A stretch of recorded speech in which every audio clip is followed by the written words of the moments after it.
أعوذ بالله من الشيطان الرجيم. بسم الله الرحمن الرحيم. ومن يطع الله والرسول فأولئك مع الذين أنعم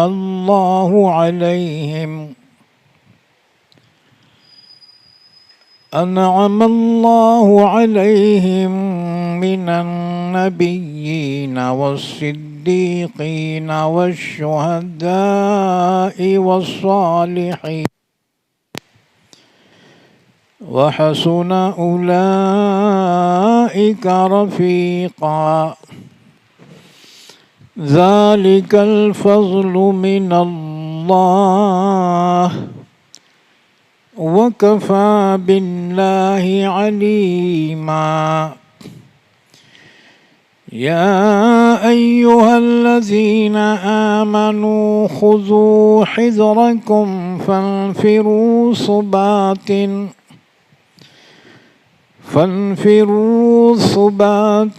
أو انفروا جميعا. وإن منكم لمن ليبطئن فإن أصابتكم مصيبة قال قد أنعم الله علي إذ لم أكن معهم شهيدا.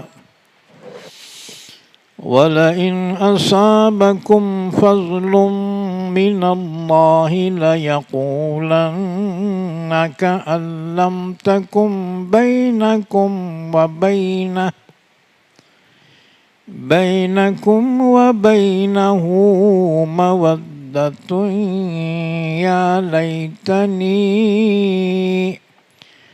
يا ليتني كنت معهم فأفوز فوزا عظيما. فليقاتل في سبيل الله الذين يشرون الحياة الدنيا بالآخرة ومن يقاتل في سبيل الله فيقتل أو يغلب فسوف نؤتيه أجرا عظيما. وما لكم لا تقاتلون في سبيل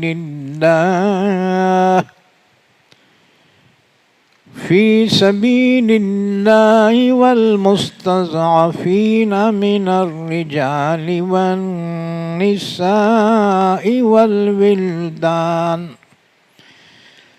والولدان الذين يقولون ربنا أخرجنا من هذه القرية الظالم أهلها واجعل لنا من لدنك وليا واجعل لنا من لدنك نصيرا. الذين آمنوا يقاتلون في سبيل الله والذين كفروا يقاتلون في سبيل الطاغوت فقاتلوا أولياء الشيطان إن كيد الشيطان كان ضعيفا. ألم تر إلى الذين قيل لهم كفوا أيديكم وأقيموا الصلاة وآتوا الزكاة فلما كتب عليهم القتال إذا فريق منهم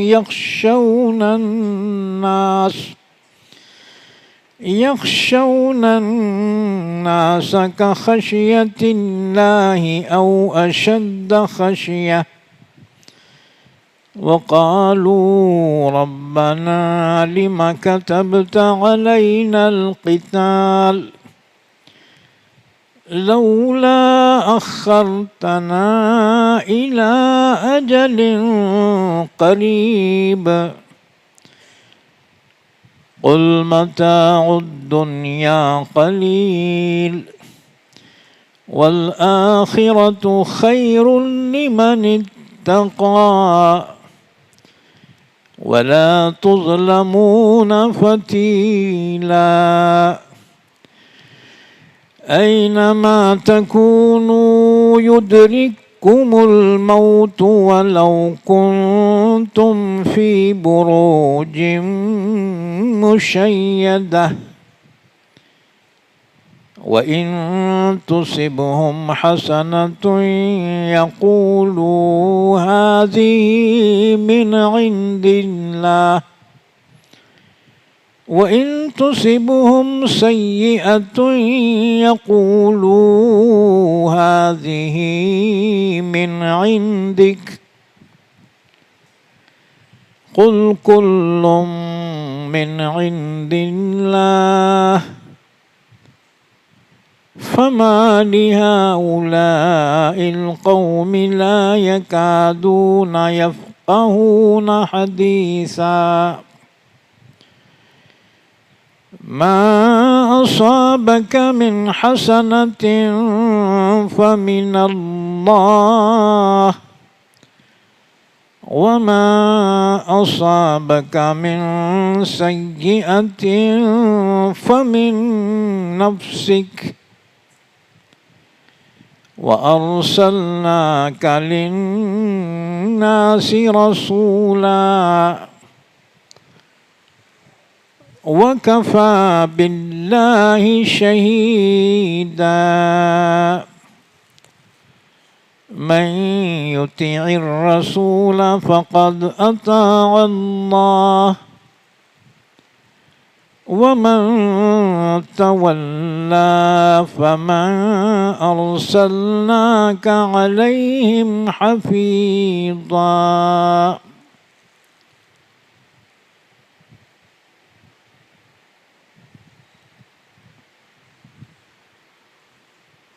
پناہ میں آتا ہوں میں اللہ کی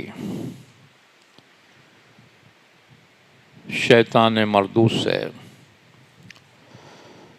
شروع کرتا ہوں میں اللہ کے نام سے جو بڑا مہربان نہایت رحم کرنے والا ہے۔ وَمَن يُطِعِ اللَّهَ وَالرَّسُولَ، اور جو کوئی اطاعت کرے اللہ کی اور رسول کی، سو یہ وہ لوگ ہیں جو ان لوگوں کے ساتھ ہوں گے جن پر اللہ نے انعام کیا ہے، یعنی انبیاء اور صدیقین اور شہداء اور صالحین کے ساتھ ہوں گے، اور یہ بہترین رفیق ہیں۔ یہ فضل ہے اللہ کی جانب سے، اور کافی ہے اللہ جاننے والا۔ اے ایمان والو، اپنی احتیاط اختیار کرو، پھر نکل پڑو متفرق طور پر یا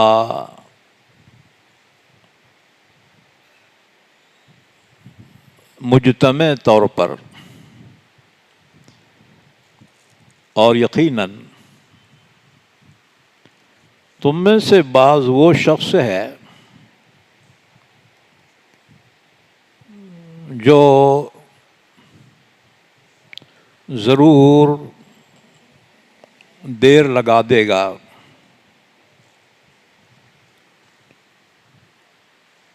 بس اگر تم کو کوئی مصیبت پہنچے تو وہ خوش ہو کر کہے گا کہ اللہ نے مجھ پر انعام کیا ہے، جبکہ میں ان کے ساتھ حاضر نہ ہوا۔ اور اگر تمہیں اللہ کا فضل پہنچتا ہے تو ضرور بالضرور وہ یوں کہے گا، گویا کہ تمہارے اور اس کے درمیان کوئی دوستی ہی نہ تھی، اے کاش کہ میں ان کے ساتھ ہو جاتا تو بہت بڑی کامیابی حاصل کر لیتا۔ سو چاہیے کہ لڑیں اللہ کی راہ میں ان لوگوں سے جو آخرت کے بدلے میں دنیاوی زندگی کو خریدتے ہیں، اور جو بھی اللہ کی راہ میں لڑے پھر یا تو قتل کیا جائے یا غالب ہو جائے تو ان قریب اللہ اس کو بہت بڑا اجر عطا فرمائے گا۔ اور تمہیں کیا ہو گیا ہے کہ تم نہیں لڑتے ہو اللہ کی راہ میں، حالانکہ بہت سے کمزور مرد اور عورتیں اور بچے وہ ہیں جو کہتے ہیں اے ہمارے پروردگار، نکال دے تو ہم کو اس بستی سے جس کے رہنے والے ظالم ہیں، اور بنا دے ہمارے لیے اپنی جانب سے کوئی حمایتی، اور بنا دے ہمارے لیے اپنی جانب سے کوئی مددگار۔ جو ایمان والے ہیں وہ لڑتے ہیں اللہ کی راہ میں، اور جو کافر ہیں وہ لڑتے ہیں شیطان کی راہ میں، لہذا تم لڑو شیطان کے دوستوں سے، بے شک شیطان کا مکر بڑا کمزور ہے۔ کیا آپ نے نہیں دیکھا ان لوگوں کو جن سے کہا گیا تھا کہ اپنے ہاتھوں کو روکے رکھو اور نماز قائم کرو اور زکوٰۃ ادا کرو، پھر جب ان پر قتال فرض کیا گیا تو ان میں سے ایک گروہ وہ ہے جو لوگوں سے ایسا ڈرتے ہیں جیسے اللہ سے ڈرنا یا اس سے بھی زیادہ ڈرنا، اور کہتے ہیں اے ہمارے رب، تو نے کیوں فرض کیا ہم پر قتال؟ کاش کہ تو ہمیں مہلت دیتا کچھ اور مدت تک۔ آپ کہہ دیجئے نبی صلی اللہ علیہ وسلم، دنیا کا فائدہ بہت تھوڑا ہے اور آخرت بہتر ہے متقی کے لیے، اور تم پر ظلم نہیں کیا جائے گا تاگے کے برابر بھی۔ تم جہاں کہیں بھی ہوگے تو پکڑ لے گی تم کو موت، اگرچہ تم مضبوط قلعوں میں ہی کیوں نہ ہو۔ اور اگر ان کو کوئی بھلائی پہنچتی ہے تو کہتے ہیں یہ تو اللہ کی جانب سے ہے، اور اگر ان کو کوئی مصیبت پہنچتی ہے تو کہتے ہیں کہ یہ مصیبت تو آپ کی جانب سے ہے۔ آپ کہہ دیجئے تمام اللہ ہی کی جانب سے ہے۔ پھر کیا ہو گیا ہے اس قوم کو جو بات کو سمجھنے کے قریب بھی نہیں ہے،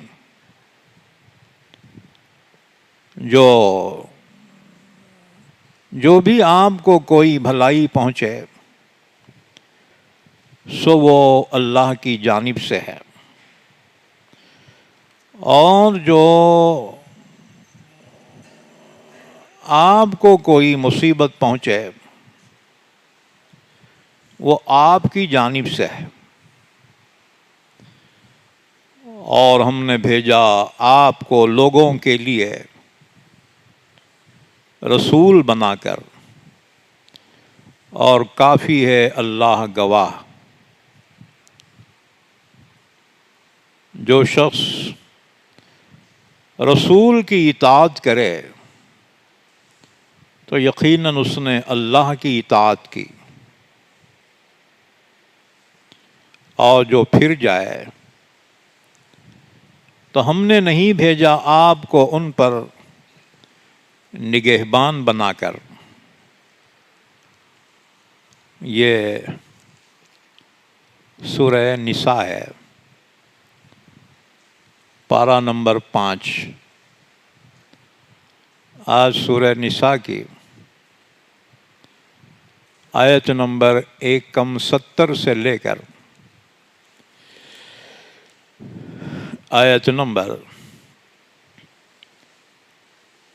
80 تک پڑھی گئی ہیں۔ ان آیتوں کا ربط ان سے پہلی آیتوں سے یہ ہے، اس سے پہلے بیان کیا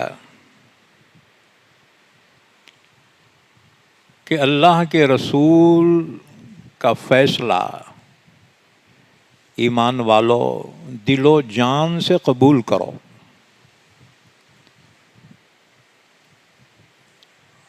فلا وربک لا یؤمنون حتی یحکموک فیما شجر بینہم۔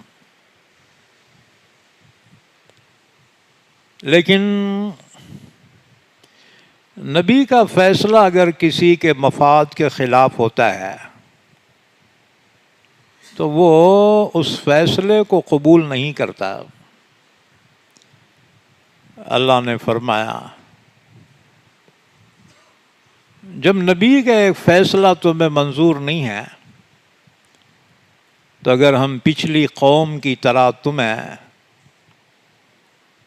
اپنے آپ کو قتل کا اگر حکم دیں تو تم سے کیا توقع ہے کہ تم اس پر عمل کر سکو گے؟ بہرحال اللہ نے رسول اسی لیے بھیجا ہے تاکہ تم اس کے حکم کو مانو کہ رسول تمہیں اللہ ہی کا حکم سناتا ہے، تو گویا رسول کی اطاعت حقیقت میں اللہ ہی کی اطاعت ہے۔ اس کے بعد پھر اب یہاں آیت میں بیان کیا جا رہا ہے وَمَن يُطِعِ اللَّهَ وَالرَّسُولَ، جو اللہ اور اس کے رسول کی اطاعت کرے گا، فَأُولَئِكَ مَعَ الَّذِينَ أَنْعَمَ اللَّهُ عَلَيْهِمْ مِنَ النَّبِيِّينَ وَالصِّدِّيقِينَ وَالشُّهَدَاءِ وَالصَّالِحِينَ۔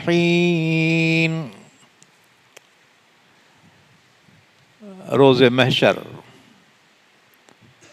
وہ انبیاء اور صدیقین اور شہداء اور صالحین کے ساتھ ہوگا، اور یہ بہترین رفیق، بہترین ساتھی ہیں۔ آیت شریفہ کا شان نزول سن لو، کیونکہ کوئی بھی آیت کو سمجھنے کے لیے شان نزول کا سمجھنا ضروری ہے۔ شان نزول یعنی وہ واقعہ یا وہ سبب جس کی وجہ سے وہ آیت شریفہ نازل ہوئی۔ تو آیت شریفہ کا شان نزول یہ ہے، یہ آیت ایک خاص واقعے میں نازل ہوئی ہے۔ چنانچہ ام المومنین حضرت عائشہ صدیقہ رضی اللہ تعالیٰ عنہ فرماتی ہیں، ایک روز ایک صحابی حضور صلی اللہ علیہ وسلم کی خدمت میں حاضر ہوئے اور عرض کیا، یا رسول اللہ صلی اللہ علیہ وسلم، میرے دل میں آپ کی محبت اپنی جان سے بھی زیادہ ہے، اپنے بیوی اپنی اولاد سے بھی زیادہ میرے دل میں آپ کی محبت ہے۔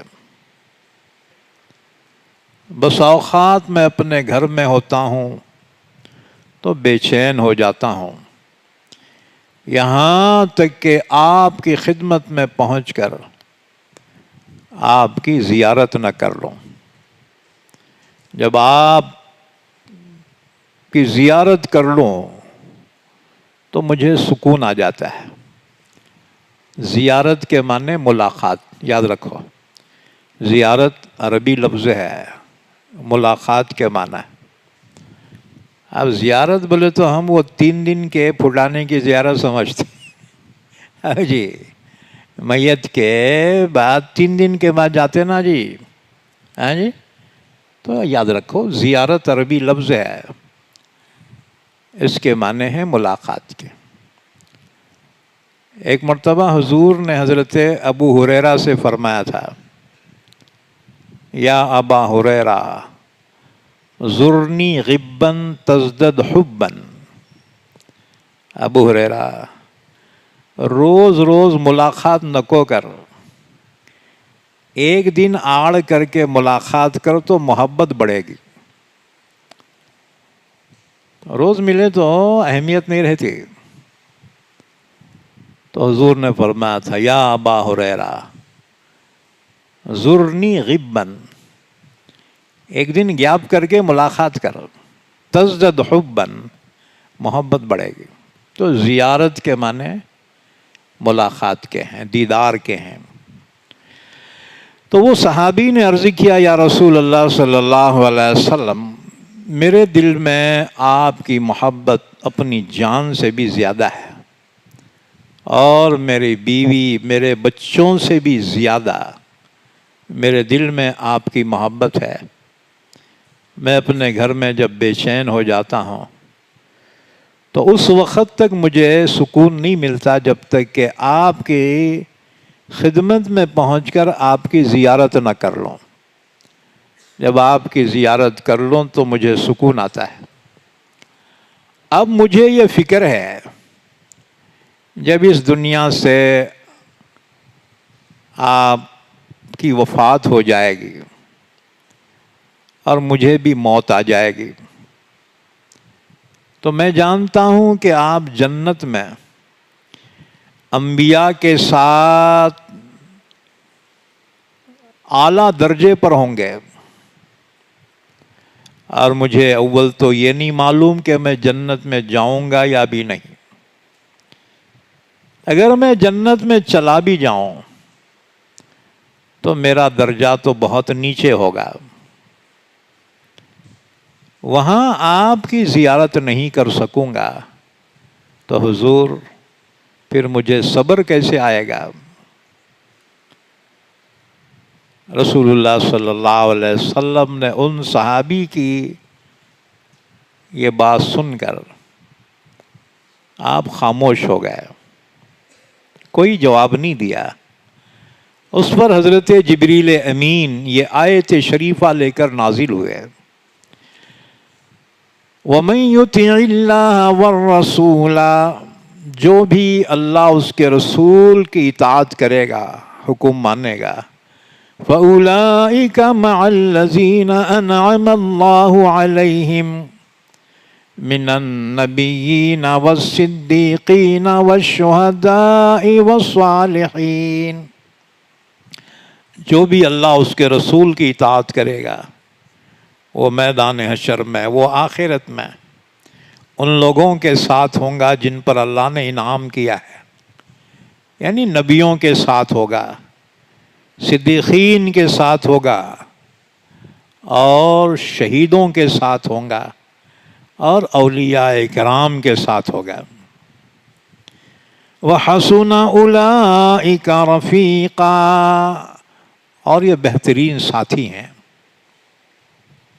تو جو چاہے اللہ کے رسول کے ساتھ رہیں، اس کو چاہیے اللہ کی اور اس کے رسول کے حکم کو مانے. اسی طرح سے ایک اور حدیث امام مالک نے یہ حدیث بیان کی ہے. حضرت ابو سعید خدری رضی اللہ تعالیٰ عنہ فرماتے ہیں رسول اللہ صلی اللہ علیہ وسلم نے فرمایا کہ اہل جنت اپنی کھڑکیوں سے اوپر کے طبقے والوں کو دیکھیں گے جیسے تم دنیا میں ستاروں کو دیکھتے ہو. اسی طرح سے ابن جریر کی روایت ہے،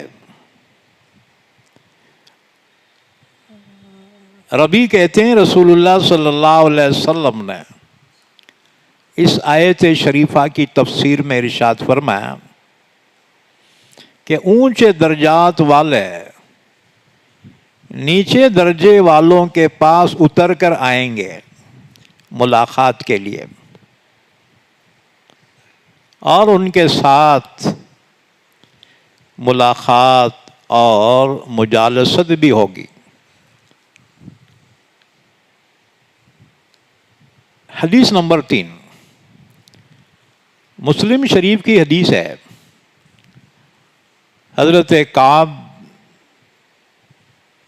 بن اسلمی حضور صلی اللہ علیہ وسلم کے ساتھ رہتے تھے سفر میں، رات میں. ایک رات وہ اسلمی صحابی نے حضور کے تہجد کے لیے رات میں وضو کا پانی پیش کیا اور مسواک بھی پیش کی.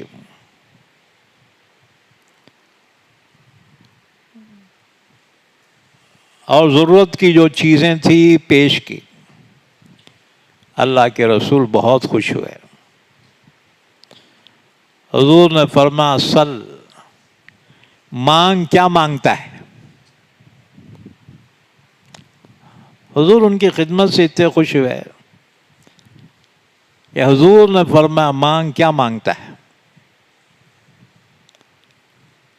تو کعب اسلمی نے کہا میں جنت میں آپ کے ساتھ رہنا چاہتا ہوں. دیکھو صحابہ کی پسند بھی دیکھو کہ میں آپ کے ساتھ جنت میں رہنا چاہتا ہوں. حضور نے فرمایا اوا غیر ذالک، یہ مانگتا ہے کہ ہر کچھ مانگنے کا ہے؟ انہوں نے کہا حضور اور کچھ نہیں مانگتا ہے، بس میری خواہش یہی ہے کہ میں جنت میں آپ کے ساتھ رہوں.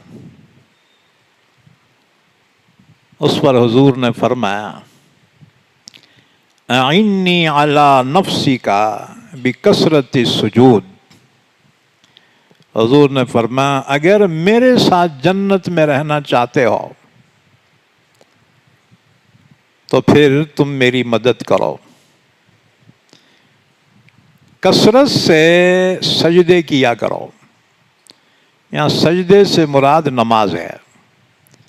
عرب جو ہے کبھی جز بول کے کل مراد لیتے ہیں. فرض تو فرض ہیں، کثرت نماز سے مراد نفل نمازیں کثرت سے پڑھو تو میرے ساتھ جنت میں رہو گے۔ اسی طرح سے اور ایک حدیث مسند احمد کی حدیث ہے، رسول اللہ صلی اللہ علیہ وسلم کے پاس ایک شخص آیا، عرض کیا یا رسول اللہ صلی اللہ علیہ وسلم، میں اس بات کی گواہی دے چکا ہوں کہ اللہ کے سوا کوئی معبود نہیں، اور یہ کہ آپ اللہ کے سچے رسول ہیں، اور میں 5 وقت کی نماز کا پابند بھی ہوں، اور زکوٰۃ بھی ادا کرتا ہوں، اور رمضان کے روزے بھی رکھتا ہوں۔ اللہ کے رسول نے یہ سن کر فرمایا، جو شخص اس حالت میں مر جائے وہ انبیاء، صدیقین اور شہداء کے ساتھ ہوگا، بشرطے کہ اپنے ماں باپ کی نافرمانی نہ کرے۔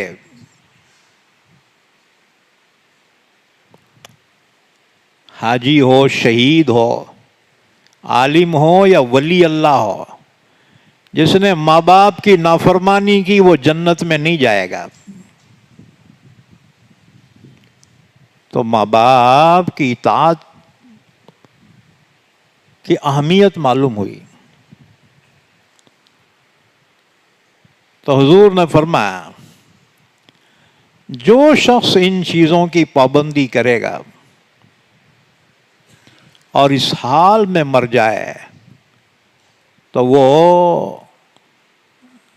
انبیاء، صدیقین اور شہداء کے ساتھ ہوگا، بشرطے کہ اپنے ماں باپ کی نافرمانی نہ کی ہو۔ بہت سارے لوگ ہیں دین کے کام کرتے ہیں لیکن ماں باپ کو تکلیف پہنچاتے ہیں، ماں باپ کی روحانی تکلیف کا ذریعہ بنتے ہیں۔ خبردار، اللہ کی رضا ماں باپ کی رضا میں ہے، اور اللہ کی ناراضگی ماں باپ کی ناراضگی میں ہے۔ اسی طرح سے ترمذی شریف کی حدیث ہے، رسول اللہ صلی اللہ علیہ وسلم نے فرمایا، التاجر الصدوق الامین مع النبیین والصدیقین والشہداء، وہ بیپاری جو سچا ہو اور امانت دار ہو وہ انبیاء اور صدیقین اور شہداء کے ساتھ ہوگا۔ دنیا والے تو دنیا دار سمجھتے رہے، لیکن اگر اس میں 2 صفتیں ہیں، سچا ہو اور امانت دار، جھوٹ بول کے بیپار نہ کرے اور ڈپلیکیٹ چیز نہ بیچے، قیمت تو اوریجنل کی لے رہا اور مال دے رہا ڈپلیکیٹ۔ حضور نے فرمایا، بہت سے تاجر روز محشر چوروں کے صفوں میں اٹھائے جائیں گے، اور جو تاجر سچا ہے اور امانت دار ہے، حضور نے فرمایا وہ انبیاء اور صدیقین اور شہداء کے ساتھ ہوگا۔ اس لیے اکثر مجمع بیپاریوں کا ہے۔ تمہارے کو جنت میں جانا ہے نا، بس 2 کام کرو، تجارت کرو سچائی کے ساتھ، سچ بولو، اور امانت داری کے ساتھ۔ اللہ کے نبی گارنٹی دے رہے ہیں کہ انبیاء اور صدیقین اور شہداء کے ساتھ وہ ہوں گے۔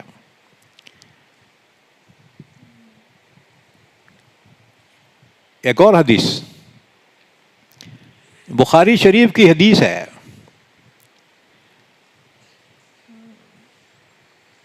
کہ رسول اللہ صلی اللہ علیہ وسلم سے صحابہ نے پوچھا،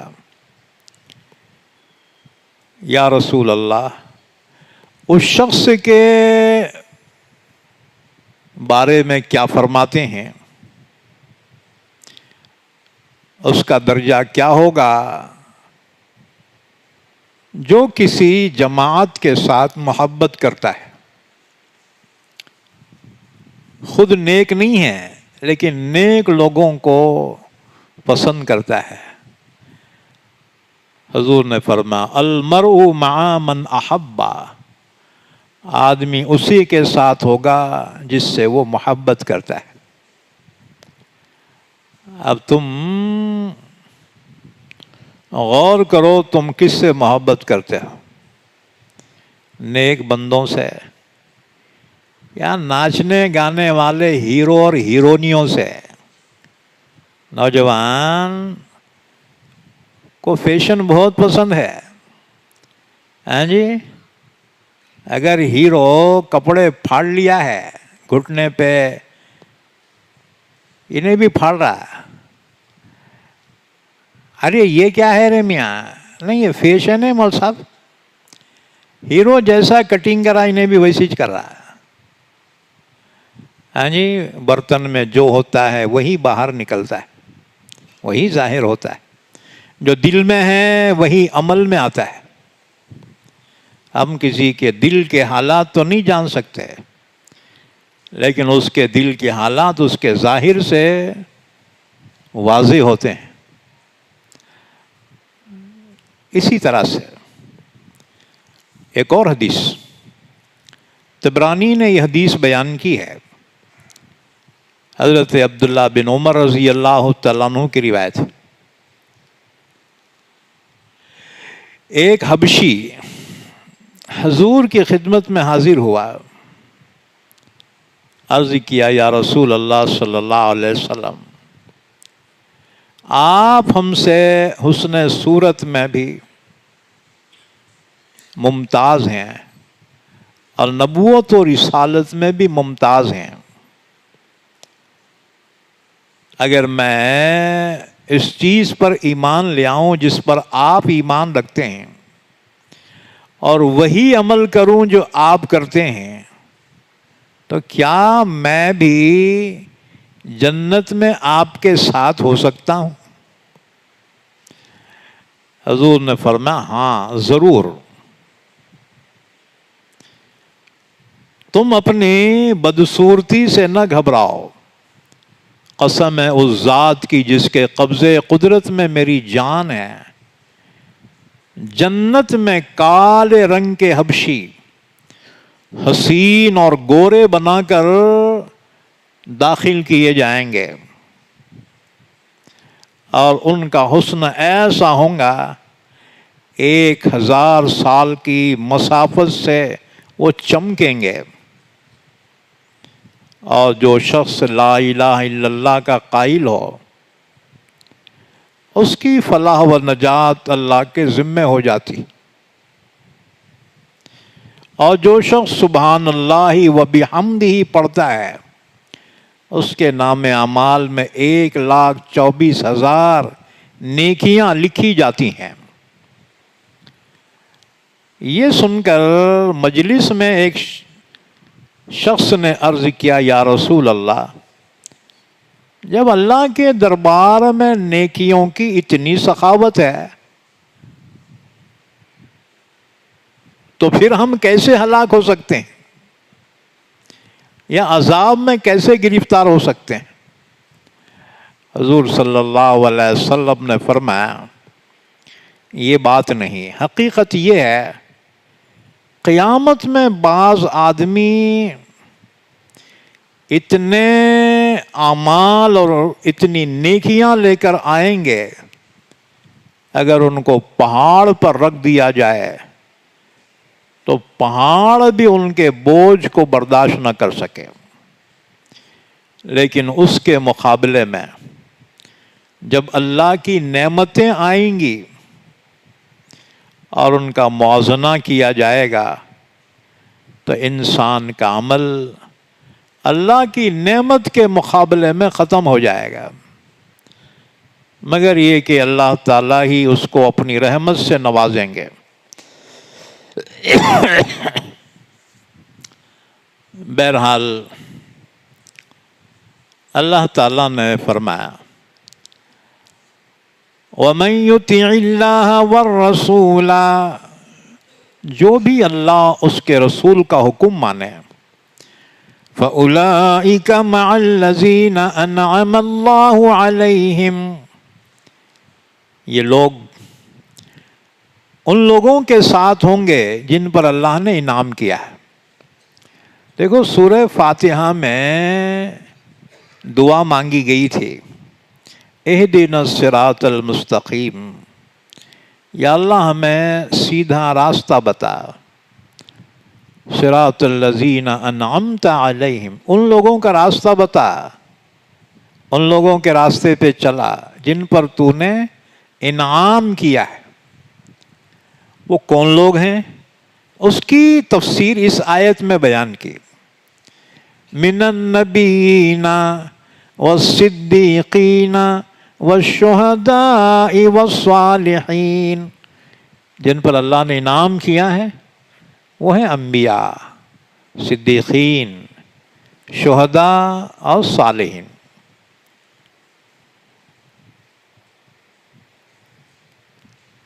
انبیاء تو اللہ کی جانب سے منتخب ہیں، معصوم ہوتے ہیں، بندوں کی ہدایت کے لیے بھیجے جاتے ہیں۔ صدیقین کون ہیں؟ صدیقین صدیق کی جمع ہے۔ صدیقین وہ لوگ ہیں جو اللہ کی معرفت میں نبیوں کے قریب ہیں، یعنی نبیوں کے بعد صدیقین کا مقام ہے۔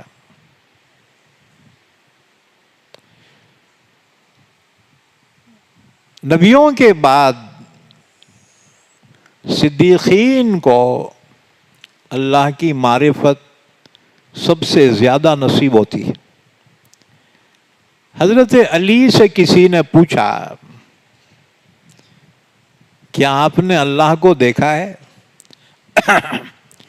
حضرت علی نے فرمایا میں ایسی کسی چیز کی عبادت نہیں کر سکتا جس کو نہ دیکھا ہو۔ پھر فرمایا اللہ کو لوگوں نے آنکھوں سے تو نہیں دیکھا، لیکن ان کے دلوں کے حقائق ایمان کے ذریعے سے اللہ کو دیکھ لیا ہے۔ حضرت علی کا مطلب یہ ہے آنکھوں سے تو اللہ کو نہیں دیکھا جا سکتا، لیکن دل کی آنکھوں سے اللہ کا دیدار ہو سکتا ہے۔ تو یہ ہے نبیوں کے بعد صدیقین کا مقام،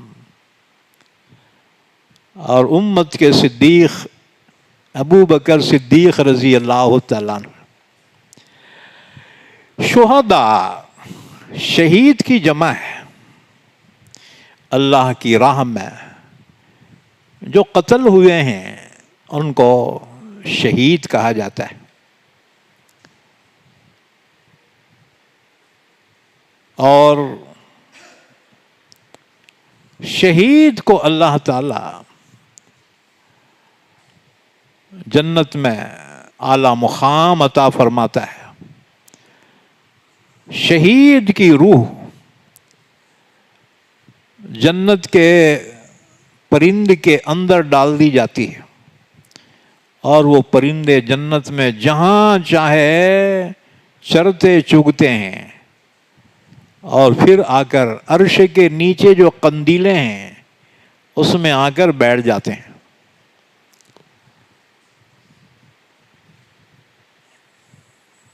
تو فرمایا جو اللہ اور اس کے رسول کے حکم کو مانے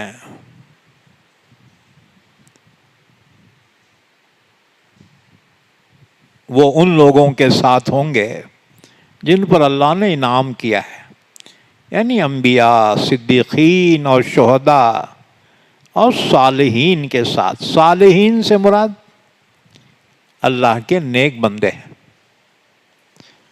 اور اللہ کے نیک بندوں میں بھی درجات ہیں۔ ان کو اولیاء اللہ کہا جاتا ہے۔ پھر اولیاء اللہ میں بھی درجات ہیں۔ ولی اللہ ہے، اس میں اور بڑا درجہ ہے، عارف باللہ ہے۔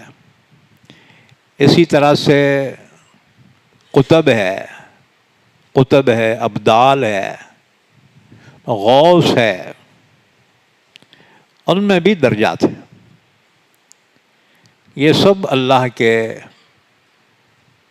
پیارے اور محبوب بندے ہیں۔ جو اللہ اس کے رسول کی اطاعت کرے گا وہ ان لوگوں کے ساتھ ہوگا۔ وَحَسُنَ أُولَئِكَ رَفِيقًا،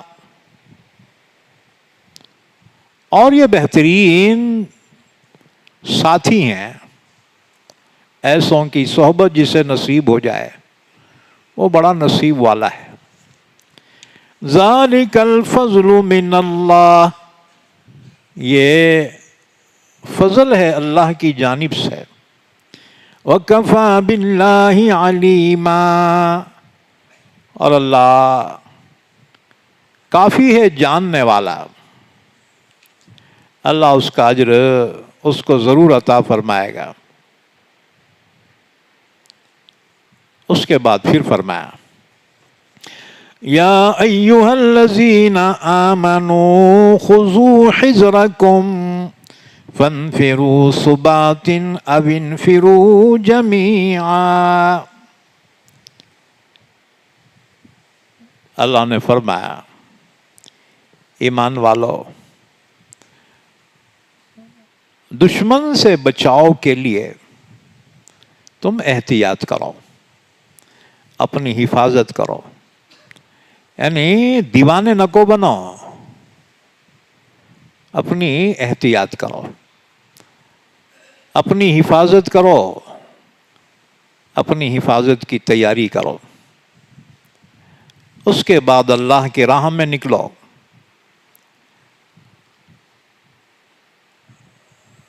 متفرق طور پر یا ایک لشکر کی شکل میں۔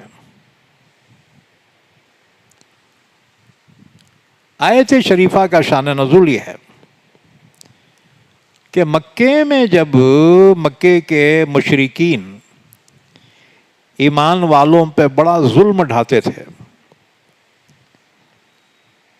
ایک مرتبہ حضور صحن کعبہ میں تشریف فرما ہیں، مظلوم صحابہ حضور کی خدمت میں حاضر ہیں، تو صحابہ نے شکایت کی یا رسول اللہ صلی اللہ علیہ وسلم، یہ ظالم ہم پہ بڑا ظلم کر رہے ہیں،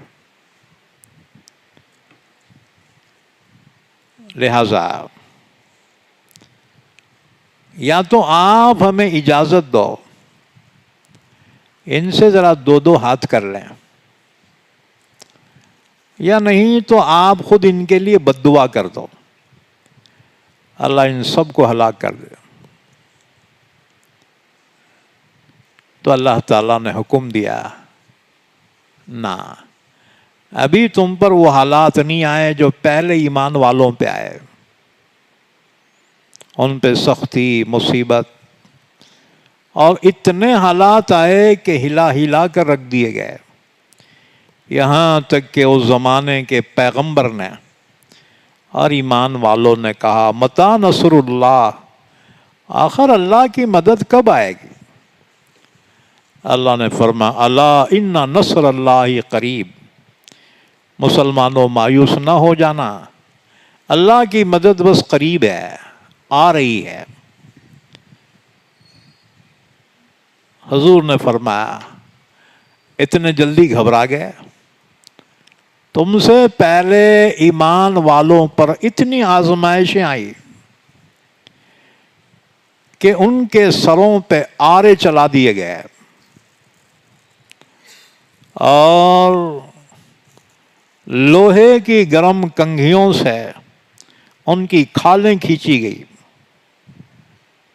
ابھی تم پہ وہ حالات نہیں آئے۔ بہرحال صبر کرنے کا حکم دیا گیا، ہر حال میں صبر کرو۔ مسلمانوں کا اصرار تھا کہ آخر کب تک صبر کرنا، ظلم کی انتہا ہو گئی، آخر کب تک صبر کرنا، اللہ ہمیں ان سے لڑنے کا حکم کیوں نہیں دے رہا ہے؟ بہرحال مکے میں تو حکم نہیں آیا، یہاں تک کہ حضور مدینہ منورہ ہجرت فرما کر تشریف لے گئے۔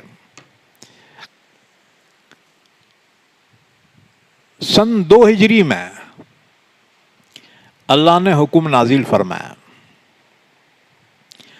اذن للذین یقاتلون بأنہم ظلموا وَإِنَّ اللَّهَ عَلَى نَصْرِهِمْ لَقَدِيرٌ۔ اب اجازت دی جاتی ہے ان لوگوں کو جن پر ہمیشہ جنگ مسلط کی جاتی رہی اور وہ صبر کرتے رہے، اب ان مظلوموں کو اجازت دی جاتی ہے کہ اللہ کی راہ میں وہ اپنے دشمنوں سے لڑیں۔ یعنی تقریباً مکے کے 13 سال اور مدینے کا 1 سال، 14 سال تکلیف میں رہے ایمان والے، ظالم ظلم کرتے رہے 14 سال، لیکن ایمان والوں کو حکم تھا ابھی صبر کرو، ابھی صبر کرو۔ ایمان والوں نے کہا کب تک صبر کرنا؟ تو اللہ تعالیٰ نے پھر اجازت دی کہ اب تم جو ہے ان سے مقابلہ کر سکتے۔ اذن للذین یقاتلون بأنہم ظلموا، مظلوموں کو اجازت دی جاتی ہے انتقام لینے کی، کیونکہ ان پہ ظلم کیا گیا۔ وَإِنَّ اللَّهَ عَلَى نَصْرِهِمْ لَقَدِيرٌ، اللہ ان کی مدد کرنے پہ قادر ہے۔ ایمان والو، اپنی کم تعداد، کم اسباب پہ تم بے ہمت نہ ہو جانا، اللہ تمہاری ضرور مدد کرنے والا ہے۔ اللہ کی مدد پر یقین کر کے تم ظالموں سے 2 ہاتھ کر سکتے ہو، اجازت دی گئی۔ لیکن جو منافقین تھے، یعنی دوغلے، بظاہر مسلمان کہتے تھے لیکن ان کے دل میں کفر بھرا ہوا تھا، وہ لوگ اس حکم کی وجہ سے پریشان ہو گئے۔ ان کو اپنی جان بڑی پیاری تھی، لہذا وہ ایمان والوں کا ساتھ نہیں دیتے تھے، اور اگر ایمان والے جنگ ہار جاتے تو یہ منافقین خوشی میں کہتے تھے اچھا ہوا کہ میں وہاں نہیں تھا، نہیں تو میں بھی مارا جاتا۔ اللہ نے فرمایا کب تک بچو گے؟ موت سے کوئی بچ نہیں سکتا، اور جس کی موت جہاں پر ہونی ہے وہ اپنے بستر سے اٹھ کر وہاں تو پہنچنا ہی پہنچنا ہے۔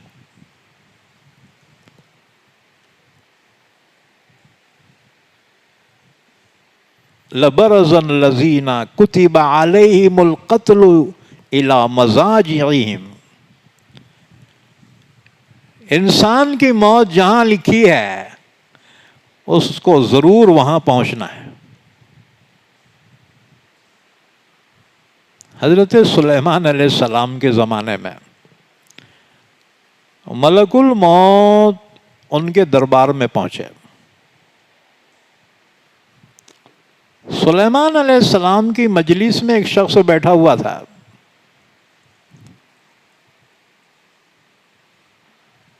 ملک الموت نے اسے غور سے دیکھا، یہ تو میری لسٹ میں ہے،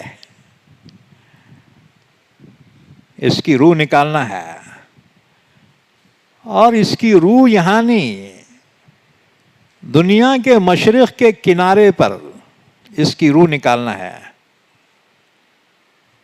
انہیں یہاں بیٹھا ہوا ہے.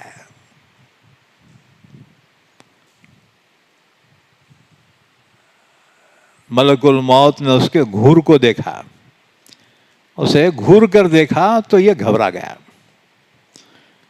حضرت سلیمان سے کہا حضرت میرے کو یہاں سے دور بھیجو کہاں تو بھی. سلیمان نے کہا کیا ہوا؟ کہا میرے کو اتنی گھبراہٹ ہو رہی کہ تمہاری جو سب سے تیز سواری ہے اس کے ذریعے مجھے دنیا کے کنارے کو پہنچا دو. سلیمان نے ہوا کو حکم دیا جائے اس کو وہاں پہنچا دے مشرق کے کنارے پر. ہوا جو اس کو اڑائے نا زب بول کے لے جا کے وہاں پہنچا دی، اور ملک الموت وہاں پہنچ کر اس کی روح قبض کر لیے. لبرز الذین کتب علیہم القتل الی مضاجعہم. جس مقام پہ جس کی موت لکھی ہے نا انہیں کہیں بھی رہندے وہاں پہنچنا ہی پہنچنا ہے، وہ اسپاٹ پہ پہنچنا ہے جہاں موت لکھی ہوئی. میں نے سنا 4 بچے وہ تیرنے کو گئے تھے جی اور انتقال ہو گیا. اللہ تعالیٰ ان کو معاف کرے، ان کے ماں باپ کو ہمت، حوصلہ اور صبر عطا فرمائے. بہرحال بچے بھی احتیاط نہیں کرتے. اصل یہ ہے جو مقدر میں لکھا ہے نا اسے کوئی ٹال نہیں سکتا. یہ تو ہمارے بہانے ہیں، انہوں نہیں جاتے تو ایسا نہیں ہوتا تھا. نہیں، وہ تو لکھا ہوا وقت ہے، وہ ٹل نہیں سکتا. ہاں جی. حضرت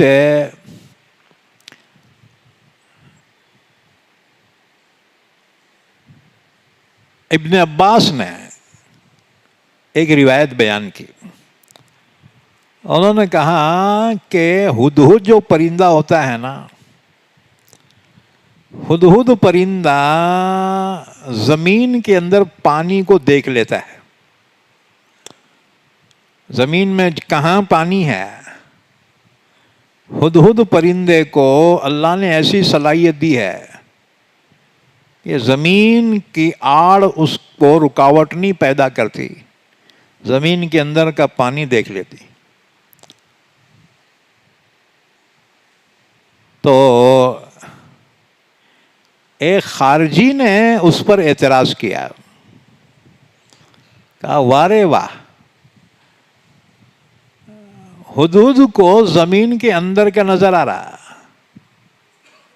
لیکن بچے ہدہد کا شکار کرنے کے واسطے کیا کرتے ہیں، زمین کے اوپر جالا بچھا کے اس پہ مٹھی ڈال دیتے ہیں اور اس پر کچھ اناج کے دانے ڈال دیتے ہیں. ہدہد وہ اناج کے دانے کھانے کو آتا ہے تو وہ جال میں پھنس جاتا ہے. اس خارجی نے کہا واہ حضرت، تم کہتے ہو ہدہد کو زمین کے اندر کا پانی نظر آتا ہے جبکہ بچوں کا چھپایا ہوا جالا اسے نظر نہیں آتا. ابن عباس نے فرمایا سنو، جب موت آتی ہے نا تو عقل مند کی عقل بھی جو ہے ختم ہو جاتی. جب موت آتی ہے نا تو انسان اندھا ہو جاتا ہے. اسی لیے دیکھو اکثر ایکسیڈنٹ اسی کے ہوتے ہیں جو فاسٹ ڈرائیور ہوتا ہے. اور جی کیونکہ جو معمولی ڈرائیور رہتے ہیں نا انہوں بہت ڈر کے چلاتے، اور زیادہ دیڑشانے رہتے ہیں نا انہوں فل چلاتے کٹام مارتے ہوئے اور دھڑک لگ کے ختم ہو جاتے ہیں جی. ہوشیار اپنی ہوشیاری سے مر جاتا ہے. بہرحال احتیاط کرنا چاہیے. جانے والے تو چلے گئے لیکن کتنوں کو غمگین کر کے چلے گئے، کیا گزری ہوں گی وہ ماں باپ پہ. او جی لہذا اپنے بچوں کی ذرا صحیح تربیت کرو. بچے بغیر پوچھے اگو کاما کر لے رہے. آخر تم کب تک ان کے اپنے حوالے کرو گے؟ ان کی تربیت کرو، ان کو احتیاط کرنا سکھاؤ. ہاں جی. بہرحال اللہ تعالیٰ سب کی حفاظت فرمائے. موت تو برحق ہے، لیکن ایسی موت کہ جس کی وجہ سے سارے صدمے میں ڈوب جائیں، یہ بہت تکلیف دہ ہوتی. تو ابن عباس نے فرمایا جب موت کا وقت آتا ہے نا تو عقل مند کی عقل بھی اندھی ہو جاتی. تو اللہ تعالیٰ حکم دے رہا ہے، جس کی تم نے خواہش کی تھی اللہ نے فرمایا اب تمہیں اجازت دی جا رہی. تو سن 2 ہجری میں جنگ بدر سے 1 مہینہ پہلے مسلمانوں کو اللہ کی راہ میں لڑنے کی اجازت دی گئی اور فرمایا یا ایھا الذین آمنوا، اے ایمان والو، خذوا حذرکم، اپنی احتیاط اور اسباب حفاظت کے لے لو، یعنی اسلحہ وغیرہ. فانفروا ثبات او انفروا جمیعا، پھر نکلو اللہ کی راہ میں متفرق طور پر یا اکٹھے ہو کر. وَإِنَّ مِنْكُمْ لَمَن لَّيُبَطِّئَنَّ، ضرور تم میں سے بعض وہ بھی ہیں جو اس حکم سے کتراتے ہیں اور پیچھے ہٹ جاتے ہیں. فَإِنْ أَصَابَتْكُمْ مُصِيبَةٌ قَالَ قَدْ أَنْعَمَ اللَّهُ عَلَيَّ، مسلمانوں جب تم کو کوئی مصیبت پہنچتی ہے ناکامیابی کی تو وہ منافق خوش ہو کر کہتا ہے اللہ نے تو مجھ پہ انعام کر دیا، اذ لم اکن معہم شہیدا، کہ میں ان کے ساتھ حاضر نہیں تھا، بچ گیا. لوگ کہتے ہیں مرتے مرتے بچا، بچتے بچتے مریں گا، کب تک بچیں گا؟ ہاں جی. کل نفس ذائقۃ الموت، ہر نفس موت کا مزہ ضرور چکھنے والا ہے. موت سے کس کو رستگاری ہے؟ آج وہ تو کل ہماری باری. آگاہ اپنی موت سے کوئی بشر نہیں، سامان 100 برس کا پل کی خبر نہیں. موت تو برحق ہے، اور زندگی کی قیمت تو موت کی وجہ سے. اس لیے دیکھو ذرا بیمار ہوا نا لے بھاگ لیتے دواخانے میں جاتا ہے، کہے کے واسطے؟ موت سے بچنے کے واسطے. یہی بات سمجھ میں؟ آخر دواخانے کے چکر کھاتے کھاتے دواخانے مر جاتا ہے. ہاں جی. اللہ نے جو زندگی دی ہے نا وہ زندگی کو کچھ قیمتی بنا لو. زندگی ٹائم پاس کے واسطے نہیں ہے. ہاں جی. ہم لوگ تو زندگی ٹائم پاس کے واسطے گزار رہے ہیں. اپنی زندگی کو قیمتی بناؤ، کام میں لگاؤ، یا تو نیکیوں میں لگاؤ یا پیسے کمانے میں لگاؤ. نہ عبادت کر رہے نہ دکانوں پہ بیٹھ رہے، سیدھا کہاں تو بھی کٹے پکڑ کے دن بھر رات بھر بیکار کے مشغلے میں بیٹھے. اللہ نے زندگی اس لیے تو نہیں دی تھی کہ اس کو ضائع کرو، غیبت چغلیوں میں اپنی زندگی کو ضائع نہ کرو. کچھ نہ کچھ ایسے کام کر لو کہ تمہارے جانے کے بعد دنیا میں تمہارا کوئی نام لینے والا ہو، کچھ اچھے کام کر جاؤ، لوگ تمہیں اچھے کام سے یاد رکھیں گے۔ تو فرمایا وَلَئِنْ أَصَابَكُمْ فَضْلٌ مِّنَ اللَّهِ، مسلمانوں اگر تم کو اللہ کے فضل سے فتح حاصل ہوتی ہے، کامیابی حاصل ہوتی ہے، مال غنیمت تم کو ملتا ہے، تو یہ منافق کہتا ہے کہ ہمیں تو بھول ہی گئے تم لوگ، ایسا لگتا ہے ہم میں تم میں کوئی تعلق ہی نہیں ہے۔ اب وفاداری جتاتا ہے، لَيَقُولَنَّ كَأَن لَّمْ تَكُن بَيْنَكُمْ وَبَيْنَهُ مَوَدَّةٌ، تو ضرور وہ یوں کہتا ہے کہ گویا تمہارے اور اس کے درمیان کوئی تعلق ہی نہیں، ہمارے کو کم سے کم پوچھنا تھا نا، ہمارے کو بلانا تھا نا، ہم بھی آتے تھے نا۔ یہ بے ایمان ہے۔ یہ یا لیتنی کنت معہم فافوز فوزا عظیما، کہتا ہے اے کاش کہ میں ان ایمان والوں کے ساتھ ہو جاتا تو میں بھی بڑی کامیابی حاصل کرتا۔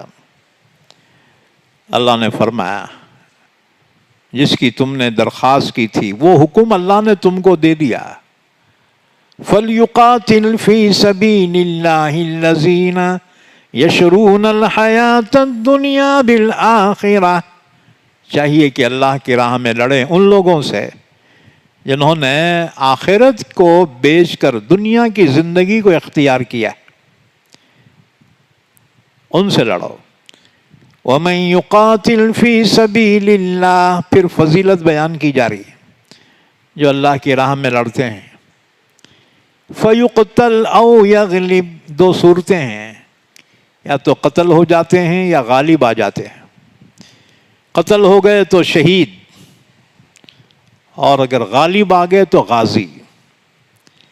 ایمان والوں کے لیے ہر دو حالت میں کامیابی ہے، یا شہید یا غازی۔ فَسَوْفَ نُؤْتِيهِ أَجْرًا عَظِيمًا، اللہ بہت بڑا اجر ان قریب عطا فرمائے گا۔ اچھا، جب یہ حکم نازل ہوا اللہ کے راہ میں لڑنے کا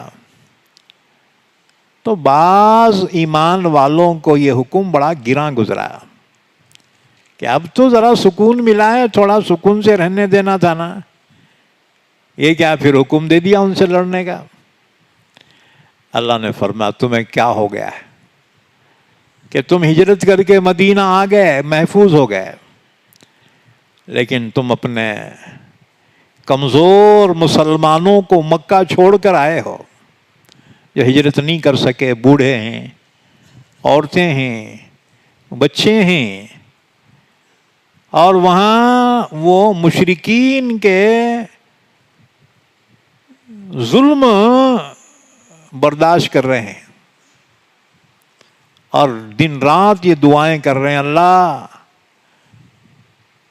ہماری مدد فرما، کسی ہمدرد کو ہمارے لیے بھیج دے جو ہمیں ان ظالموں سے نجات دلا سکے۔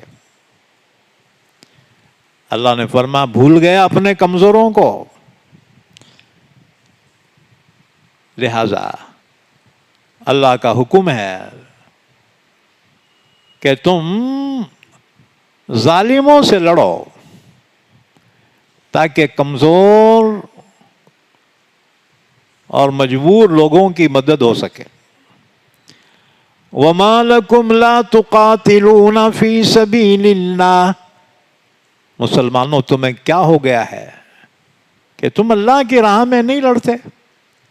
وَالْمُسْتَضْعَفِينَ مِنَ الرِّجَالِ وَالنِّسَاءِ وَالْوِلْدَانِ، حالانکہ مکے میں کمزور مرد، کمزور عورتیں، کمزور بچے ابھی موجود ہیں، اور ظالم ان پہ ظلم کر رہے ہیں، اور وہ دعا مانگ رہے ہیں الذین یقولون، جو یوں کہہ رہے ہیں، یوں دعا مانگ رہے ہیں، ربنا اخرجنا من هذه القرية الظالم اهلها، اللہ ہمیں اس بستی سے نکال دے کہ یہاں کے رہنے والے ظالم ہیں، ان ظالموں کی چنگل سے ہمیں چھڑا دے۔ وَاجْعَلْ لَنَا مِن لَّدُنْكَ وَلِيًّا، اللہ اپنی جانب سے کسی کو ہماری حمایت کے لیے بھیج دے۔ وَاجْعَلْ لَنَا مِن لَّدُنْكَ نَصِيرًا، اللہ اپنی جانب سے کوئی مددگار بھیج دے۔ یا اللہ یہ ظالموں نے جینا دشوار کر دیا ہے، یا اللہ اپنی جانب سے کوئی ہمارا حمایتی، کوئی مددگار بھیج دے۔ اللہ نے ایمان والوں کو آر دلائی کہ تمہارے بھائی برادر، تمہاری عورتیں، تمہارے کمزور بچے وہاں ظالموں کے شکنجے میں ہیں، اور تم یہ چاہتے ہو کہ تمہیں عیش ملے؟ جاؤ اللہ کی راہ میں لڑو، انہیں چھڑاؤ۔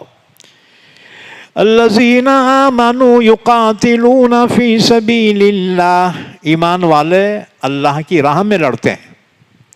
والذین کفروا یقاتلون فی سبیل الطاغوت، اور کافر شیطان کی راہ میں لڑتے ہیں، شیطان کے مقصد کو طاقت پہنچانے کے لیے لڑتے ہیں۔ اور ایمان والے اللہ کے لیے، اللہ کے دین کی سربلندی کے لیے لڑتے ہیں۔ فَقَاتِلُوا أَوْلِيَاءَ الشَّيْطَانِ، لہذا تم لڑو شیطان کے دوستوں سے، شیطان کے پارٹی سے۔ إِنَّ كَيْدَ الشَّيْطَانِ كَانَ ضَعِيفًا، شیطان کی پلاننگ بہت کمزور ہوتی ہے۔ تم ہیبت میں نکو مرو، ہمت کرو، حوصلہ کرو، اللہ کی مدد تمہارے ساتھ۔ طاغوتی طاقتیں تمہارا کچھ بھی بال بیکار نہیں کر سکتی۔ اس کے بعد فرمایا أَلَمْ تَرَ إِلَى الَّذِينَ قِيلَ لَهُمْ كُفُّوا أَيْدِيَكُمْ وَأَقِيمُوا الصَّلَاةَ وَآتُوا الزَّكَاةَ، مکے میں یہی مسلمان اللہ کے رسول سے درخواست کر رہے تھے، ہمیں اجازت دو، ہم ان سے لڑیں گے۔ تو اللہ حکم دے رہا تھا ابھی نکو، ابھی صبر کرو، ابھی اپنے ہاتھوں کو روکے رکھو، نمازاں پڑھو، زکوٰۃ دو۔ لیکن اب یہی لوگ ہیں، جب اللہ نے ان کو اجازت دی ظالموں سے لڑنے کی، تو یہ اس کو بہت مشکل سمجھ رہے ہیں۔ أَلَمْ تَرَ إِلَى الَّذِينَ قِيلَ لَهُمْ، کیا آپ نے نہیں دیکھا ان لوگوں کو جن سے کہا گیا کہ روکو اپنے ہاتھوں کو، یعنی ابھی صبر کرو۔ وَأَقِيمُوا الصَّلَاةَ وَآتُوا الزَّكَاةَ، نماز قائم کرو، زکوٰۃ ادا کرو۔ معلوم ہوا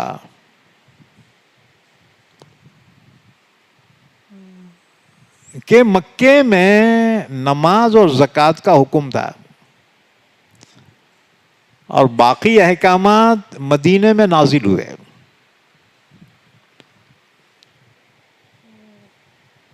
آیت شریفہ کا شان نزول نسائی کی روایت ہے۔ حضرت عبداللہ ابن عباس فرماتے ہیں، ہجرت سے پہلے جب رسول اللہ صلی اللہ علیہ وسلم مکے میں تشریف فرما تھے، حضرت عبد الرحمن بن عوف اور کچھ دوسرے صحابہ نے حضور کی خدمت میں عرض کیا تھا، یا نبی اللہ، ہم مشرک ہونے کی حالت میں تو عزت والے تھے، جب سے مسلمان ہوئے ہیں تو ذلیل ہو گئے۔ حضور نے فرمایا، مجھے معاف کر دینے کا حکم دیا گیا ہے، اس لیے ابھی تم لڑائی نکو کرو۔ ہجرت کے بعد جب اللہ نے حضور کو مدینہ منورہ منتقل فرما دیا، اس وقت اللہ نے یہ قتال کا حکم نازل فرمایا، اللہ کی راہ میں اللہ کے دشمنوں سے لڑنے کا حکم نازل کیا۔ لیکن مسلمان آپ یہ حکم پر عمل کرنے کے لیے دل و جان سے تیار نہیں ہے۔ اس کے معنی یہ نہیں کہ سارے صحابہ ایسے تھے، نہ، کچھ لوگ، ان میں جو منافقین تھے، کمزور ایمان والے، ان کو یہ حکم بہت مشکل ہوا، تو اللہ تعالیٰ نے ان کے بارے میں یہ آیت شریفہ نازل فرمائی، الم تر الی الذین قیل لہم، کیا اے مخاطب تو نے نہیں دیکھا ان لوگوں کو جن سے کہا گیا تھا کہ ابھی اپنے ہاتھوں کو روکے رکھو، وَأَقِيمُوا الصَّلَاةَ وَآتُوا الزَّكَاةَ، ابھی صرف نماز پڑھتے رہو اور زکوٰۃ دیتے رہو، فَلَمَّا كُتِبَ عَلَيْهِمُ الْقِتَالُ، جب ان پر جہاد فرض کیا گیا، اِذَا فَرِيقٌ مِّنْهُمْ يَخْشَوْنَ النَّاسَ كَخَشْيَةِ اللَّهِ، تو ایک گروہ ان میں سے وہ ہے جو لوگوں سے ایسا ڈرتے ہیں جیسے اللہ سے ڈرتے ہیں، او اشد خشیہ، اس سے بھی زیادہ ڈرتے ہیں کیونکہ اپنی جان ان کو بہت پیاری ہو گئی، وقالوا ربنا لما كتبت علينا القتال، اور کہنے لگے پروردگار اتنے جلدی تو نے یہ حکم کیوں دیا، کیوں ہم پر یہ قتال فرض کیا، لولا اخرتنا الى اجل قریب، تھوڑی اور مہلت دے دیتا، قل متاع الدنیا قلیل، اللہ نے فرمایا اے نبی ان کو جواب دو، کب تک جیو گے دنیا میں، دنیا کا فائدہ بہت کم ہے، والآخرۃ خیر لمن اتقی، آخرت بہتر ہے متقی کے لیے، لہٰذا اللہ سے ڈرو، اللہ کے حکم پہ عمل کرو، ولا تظلمون فتیلا، وہاں تم پر ایک تاگے کے برابر بھی ظلم نہیں کیا جائے گا۔ اور اس کے بعد فرمایا کیا قتال سے رک جاؤ گے تو موت سے چھوٹ جاؤ گے، نہ نہ نہ، تم جہاں بھی ہوں گے موت تم تک ضرور پہنچے گی، موت سے کوئی بچا نہیں سکتا۔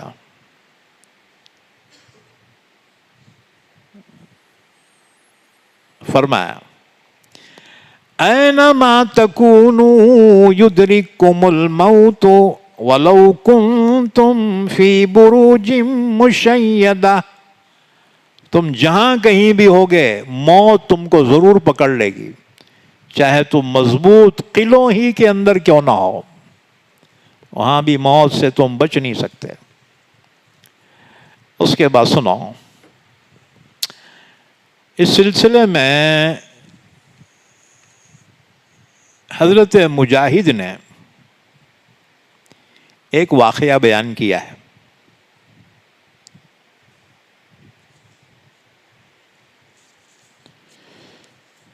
فرماتے ہیں کہ پہلے زمانے میں ایک عورت حاملہ تھی، جب اس کے درد ذی اٹھا تو اس کے ایک لڑکی پیدا ہوئی، اس عورت کی،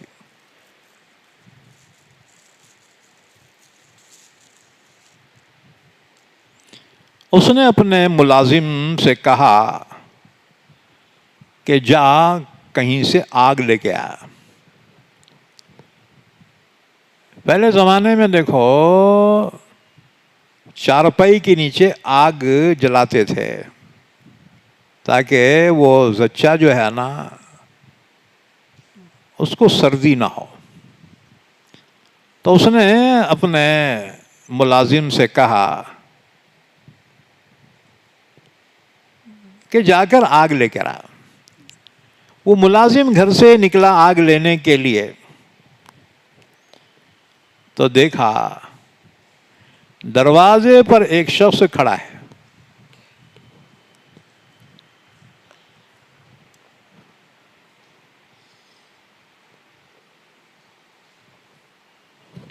اس نے پوچھا کہ کیا ہوا ہے، لڑکا ہوا یا لڑکی ہوئی ہے؟ ملازم نے کہا لڑکی ہوئی ہے۔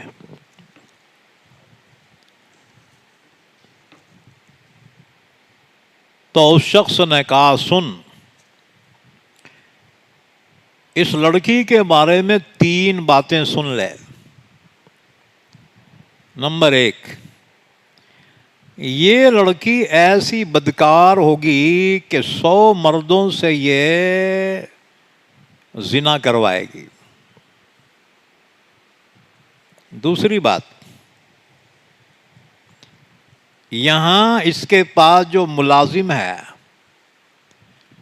ایک دن وہ لڑکی بڑی ہونے کے بعد اس ملازم سے شادی کر لے گی۔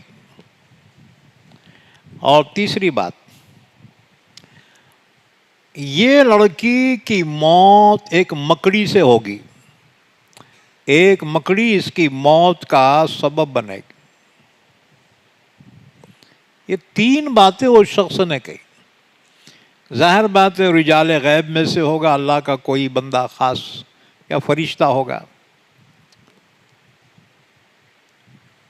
تو 3 باتیں اس لڑکی کے بارے میں اس نے کہا کہ یہ لڑکی 100 مردوں سے زنا کروائے گی،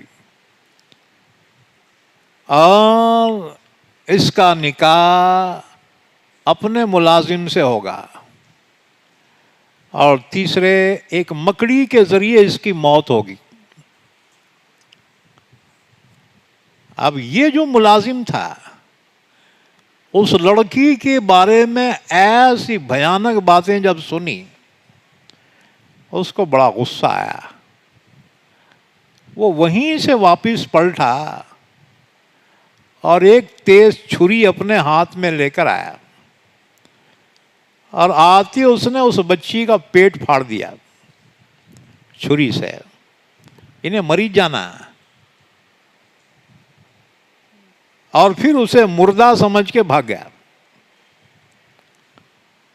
اب اس لڑکی کے ماں نے اس لڑکی کا علاج کرایا، اور اس کا زخم بھر گیا، اچھی ہو گئی۔ وہ ملازم یہاں سے بھاگ کر دوسری جگہ چلا گیا، وہیں زندگی گزارا۔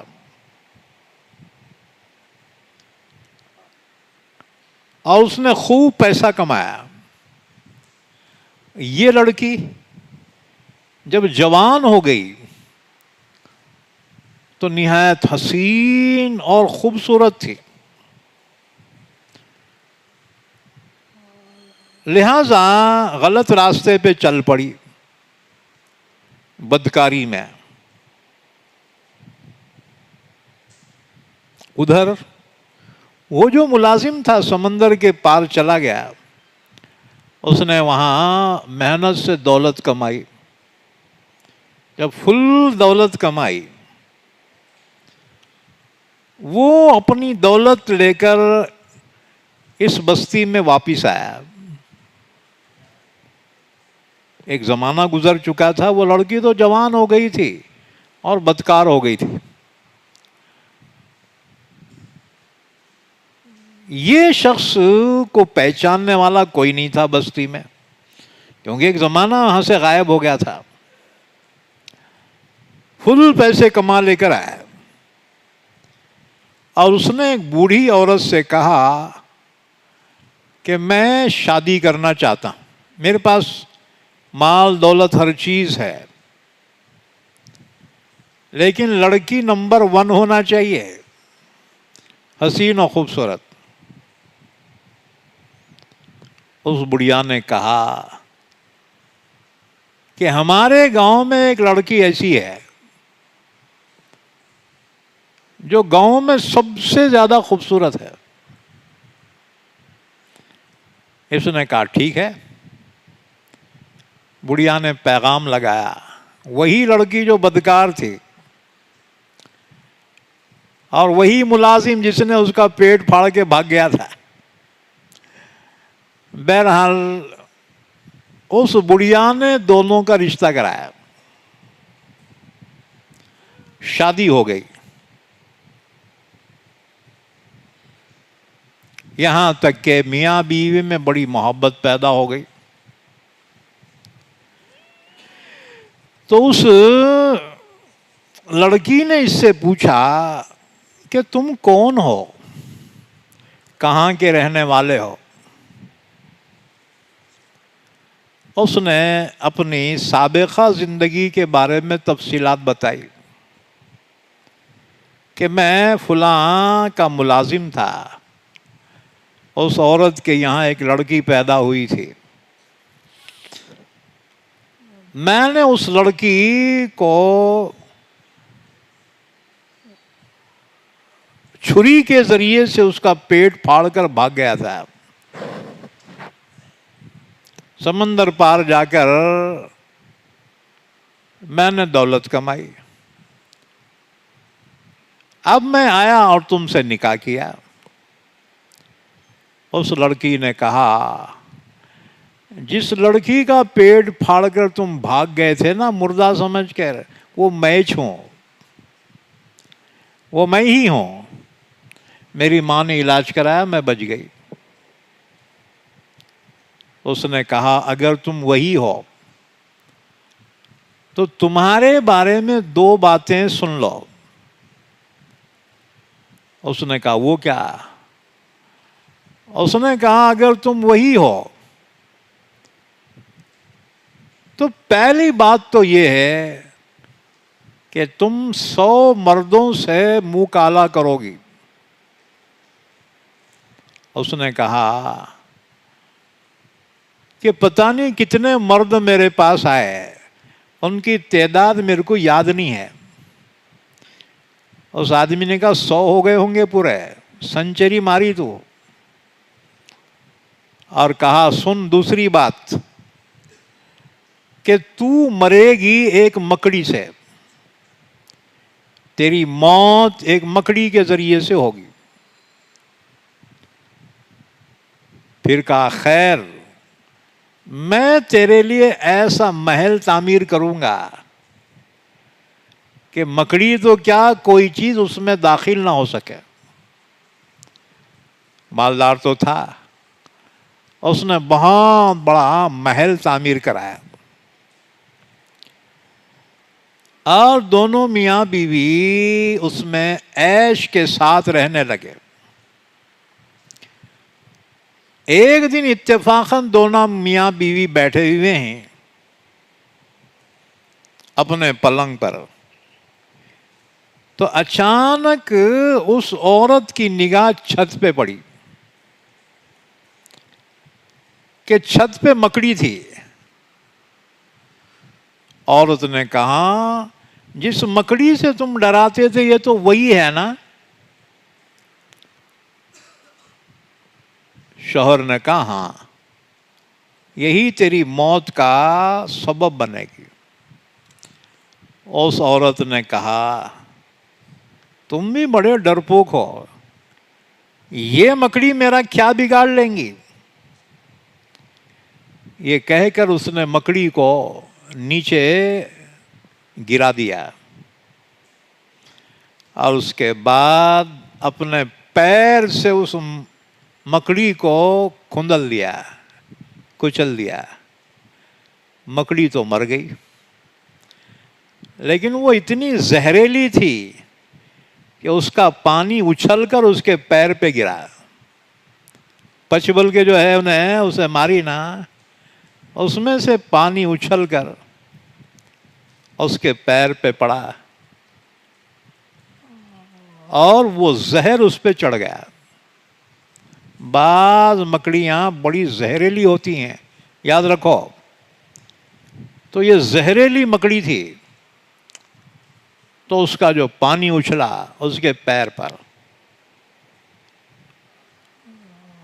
تو اس کا پیر زہر آلود ہو گیا، اور وہ زہر اتنی تیزی سے جسم میں چڑھا ہے کہ اسی وقت وہ عورت جو گری ہے اور اس کی موت واقع ہو گئی۔ اللہ نے فرمایا موت سے کوئی نہیں بچ سکتا، اینما تکونوا یدرککم الموت، تم جہاں کہیں بھی ہوں گے موت تمہیں ضرور پکڑ لے گی۔ وَلَوْ كُنْتُمْ فِي بُرُوجٍ مُشَيَّدَةٍ، اگرچہ تم مضبوط قلعوں میں بھی کیوں نہ بند ہو جاؤ، محفوظ قلعوں میں بھی، تو موت تمہیں وہاں بھی پکڑ لے گی۔ وَإِن تُصِبْهُمْ حَسَنَةٌ يَقُولُوا هَٰذِهِ مِنْ عِنْدِ اللَّهِ، اگر ان لوگوں کو کوئی بھلائی پہنچتی ہے تو کہتے ہیں یہ اللہ کی جانب سے ہے۔ وَإِن تُصِبْهُمْ سَيِّئَةٌ، اگر انہیں کوئی مصیبت پہنچتی ہے يَقُولُوا هَٰذِهِ مِنْ عِنْدِكَ، تو کہتے ہیں یہ تمہاری وجہ سے ہے، یعنی حضور پہ تہمت لگاتے ہیں، یہ تمہاری وجہ سے ہوا ہے۔ قُلْ كُلٌّ مِّنْ عِنْدِ اللَّهِ، اے نبی کہہ دو کہ سب اللہ کی جانب سے ہے، خیر ہو شر ہو، راحت ہو مصیبت ہو، صحت ہو بیماری ہو، سب اللہ کی جانب سے ہے۔ فَمَا لِهَٰؤُلَاءِ الْقَوْمِ لَا يَكَادُونَ يَفْقَهُونَ حَدِيثًا، کیا ہو گیا اس قوم کو، اتنی بات بھی سمجھتے نہیں ہیں، اتنی بات کے سمجھنے کے بھی قریب نہیں ہیں۔ مَا أَصَابَكَ مِنْ حَسَنَةٍ فَمِنَ اللَّهِ، آپ کو جو بھلائی پہنچتی ہے اللہ کی جانب سے۔ وَمَا أَصَابَكَ مِنْ سَيِّئَةٍ فَمِنْ نَفْسِكَ، اور تمہیں جو مصیبت آتی ہے نا تو وہ تمہاری وجہ سے آتی ہے، تمہارے کرتوت کی وجہ سے۔ مصیبتیں، بیماریاں کبھی کبھی انسان کی بدعملی کا نتیجہ ہوتے ہیں۔ وَأَرْسَلْنَاكَ لِلنَّاسِ رَسُولًا، ہم نے آپ کو اے نبی لوگوں کے لیے رسول بنا کر بھیجا ہے۔ وَكَفَى بِاللَّهِ شَهِيدًا، اور اللہ گواہ ہے آپ کی نبوت پر۔ اچھا،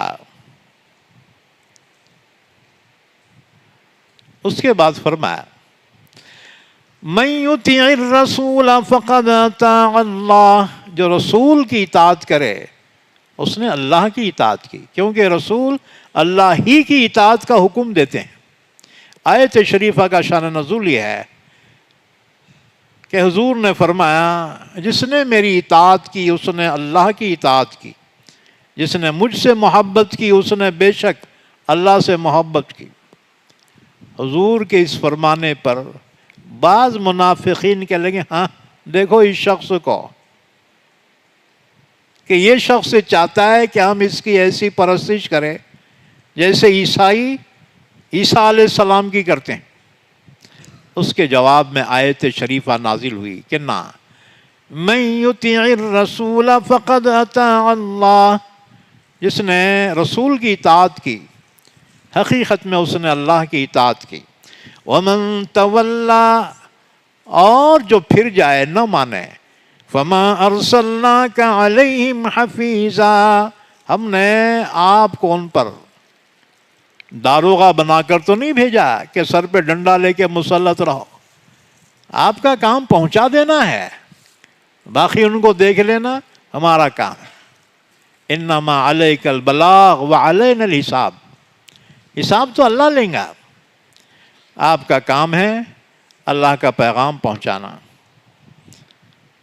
الحمدللہ آج تلاوت کردہ آیتوں کی تفسیر مکمل ہوئی۔ اللہ سے دعا ہے اللہ ہم سب کو قرآن کریم سمجھنے کی، عمل کرنے کی توفیق عطا فرمائے۔ درود شریف پڑھ لیں، دعا فرما لیں۔ اللہم صلی علی محمد وعلی آل محمد بارک وسلم۔ یا اللہ ہمارے گناہوں کو معاف فرما، ہماری خطاؤں سے درگزر فرما، ہم سب کو علوم قرآن عطا فرما، قرآن پاک کو سمجھنے کی، عمل کرنے کی توفیق عطا فرما۔ یا اللہ ہمارے مرحومین کی مغفرت فرما، سب کو جنت الفردوس عطا فرما، ہماری، ہمارے اہل و عیال کی، ہماری اولاد کی، اولاد کی سب کی حفاظت فرما یا اللہ، سب کی جانوں کی، مالوں کی، عزت کی، آبرو کی، ایمان کی حفاظت فرما یا اللہ، ایمان والوں کی روزی روٹی میں برکت عطا فرما، جب تک زندہ رکھ ہم تمام کو اسلام پر زندہ رکھ اور خاتمہ ایمان پر فرما۔ وصلی اللہ علی نبینا محمد وعلی آلہ وصحبہ اجمعین برحمتک یا ارحم الراحمین۔